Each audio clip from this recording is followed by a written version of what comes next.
Then Uryo and Mago and John Choi versus Combo Fiend. What? Interesting. So we had Uryo versus Mago, Japan, and then John Choi versus Combo Fiend. West Coast, both Cali players, one from NorCal, one from SoCal. These two players have a ton of history, not necessarily together, but both have made their huge marks. Sako is known as one of the gods of fighting games in Japan. Has one of the best senses of execution of all time. There are literally combos that are called Sako combos for this guy. Because he's the only one who can literally do them, the BB Hood combos. Right, and even in this game, there are candy combos that are called Sako combos because he popularized them. Level Up's Alex Valle has, of course, been one of the strongest players in the world since, I don't know, mid-90s, in which he dominated many of the earlier fighting games. He took some time off from the game. He came back several years ago, and always a big threat.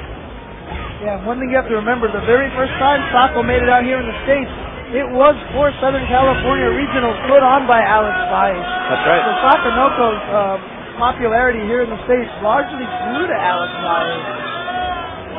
Though a lot of people have known who he was a Kami player in Super Street Fighter 4. Very powerful using her. Has since switched to Ibuki. He takes round 1 and now has a decent start here against Valle in round 2. Has Valle in the corner now. Wow. So hard to tell which way to block. Yeah, and there it is again. There's the stun. Now let's see if he goes for a reset. Oh, yeah. He tried for fancy combos. He tried to do the Tiger Knee into the kunai to continue the combo. Didn't get it. Hey, he takes the game anyway. Yep. Now Valle down 1 game. Valle looking very vulnerable there. Sako almost looked like he just kind of had his way. Was toying with him in that second round. Valle with a little wry smile on his face. Ooh, they both have that fancy stick. Oh, you're right. The fighting edge stick. Both of them are using that. Makes sense for Hori Sako. So Alex is really known for his ability to pressure and his ability to control the mid-range with his crouch medium kick and sweep and fireball. You really haven't seen that come up that much, especially in the last round when he got knocked down and just guessed wrong every time. Something that can happen against Ibuki. But now he's got a chance to make us pressured. Unfortunately, doesn't get it. That's the second time I've seen Sako use that overhead from Ibuki, not as an overhead, but just a way to get over Valle's tendency to use low forwards and low roundhouse. It's a counter hit setup, that's all. Ultra, oh no, yeah, there it is. What he did there is a little fancier than it looks. He actually jump canceled into that Ultra. Yep, he cancels normal moves, the bufferable normal moves into a high jump, but the first few frames of a high jump can still be canceled into an Ultra. So that's what happened there. So Sako has match point now against Alex Valle. This is loser's bracket. Alex has made top 32 to continue in this tournament. Trying to maintain a stronger position in the mid-range here, but Ibuki definitely has some puts and normals of her own. And as we said, Valle has not been able to make any headway against Sako at all this whole game. Oh, here we go. He's got a grab. Can he set anything up on this? Not really. Ooh. The hardest part about it is Sako is not the kind of person who switches. He's a very, I don't want to call it robotic, but he's a very intentional player. And so Valle is not going to catch him on a lot of human reaction things. But Alex is totally the opposite. He is an emotion player. Sometimes he'll do things just because it felt right. And I bet that's how he thought about one of those dragon punches and pussies right there. And one of the cool things about Alex is that he'll bring that stuff out. And when he's doing that and then it hits, you know he's on his game.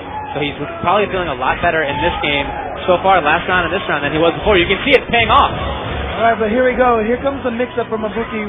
Nice block from Valle. And Alex just backdashing away. Oh, great bait, and just going to uppercut it. He knocked her down. Don't deal with the follow-up. Nice. Again, great block from Valle. Oh, nicely done. Here comes Sako. Taking those risks that they have paying off. Valle with a chance here. Ooh, Sako might have been able to combo that. Oh, he's looking for Ultra 2. Alex is not going to throw out too many fireballs here. Now look at the Did you see Valle just walk right out of that low forward range? He knew that's what Sako wanted to go for. Backed right out there, caught him low. That's that mid-range pussy stuff I was talking about. He has an excellent sense of where things are on screen, how to get around them, and you saw that there. take a look at that bracket. I want to check to see if this is winners or losers. No, it's losers. This is it's losers. Yeah. Okay. The loser of this will be eliminated.